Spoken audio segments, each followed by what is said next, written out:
Hello' everyone নমস্কাৰ আপোনালোক সকলোকে বনশ্ৰী ভ্লগছ চেনেলটোলৈ স্বাগতম জনাইছোঁ। আজি আপোনালোকৰ কাৰণে মই এটা নতুন ৰেচিপি লৈ আহিছোঁ। আজি মই মচুৰ দাইলৰ ৰেচিপি এটা আপোনালোকলৈ আগবঢ়াইছোঁ। আশা কৰোঁ আপোনালোকে ৰেচিপিটো চাই ভাল পাব। দাইলটো আমি সকলোৱে ঘৰত বনাওঁৱে, কিন্তু মই আজি এটা নতুন পদ্ধতিৰে দাইলখন বনাইছোঁ। আশা কৰোঁ আপোনালোকে মোৰ ৰেচিপিটো চাই ভাল পাব। বলক তেন্তে পলম নকৰি ৰেচিপিটোলৈ আগবাঢ়োঁ। আৰু দাইল বনাবৰ কাৰণে মই বস্তুখিনি লৈ লৈছোঁ। মই বুটৰ দাইল ধুই লৈ লৈছোঁ। আপোনালোকে অলপ তিয়াই ৰাখিব পাৰে, মই তিয়াই ৰখা নাই। আৰু লৈ লৈছোঁ মুগ মচুৰ দাইল, কেঁচা মটৰ, পিঁয়াজ এফাল মই ডাঙৰ টুকুৰাকৈ কাটি লৈছোঁ আৰু বিলাহী এটা ডাঙৰ টুকুৰাকৈ কাটি লৈছোঁ। ৩-৪ ফুটামান নহৰু লৈ লৈছোঁ আৰু 2টা কেঁচা জলকীয়া লৈ লৈছোঁ।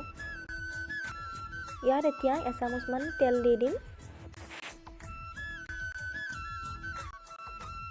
এতিয়া প্ৰয়োজন অনুসৰি পানী দি দিছোঁ আৰু মছলাৰ কাৰণে মই লৈছোঁ জিৰা গুড়ি আধা চামুচ, ধনিয়া গুড়ি আধা চামুচ, ৰঙা জলকীয়া গুড়ি আধা চামুচ, হালধি প্ৰয়োজন অনুসৰি আৰু নিমখ জোখমতে লৈ লৈছোঁ।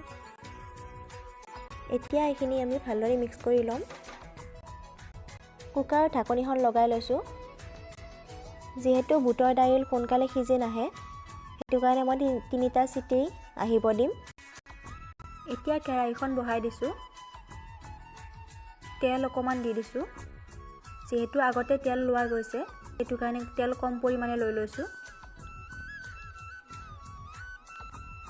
নহৰু কেইফুটামান আৰু শুকান জলকীয়া দি দিছোঁ। এইখিনি ভালদৰে ভাজি ল'ম। এইখিনি ভজা হৈ গৈছে।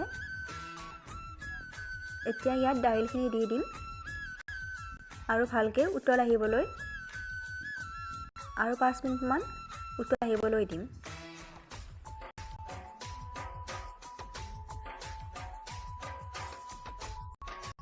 আঞ্জাখন 5-6 মিনিট উতলিলে এতিয়া মই গেছটো অফ কৰি দিম আৰু কেঁচা ধনিয়া অলপ ছটিয়াই দিছোঁ।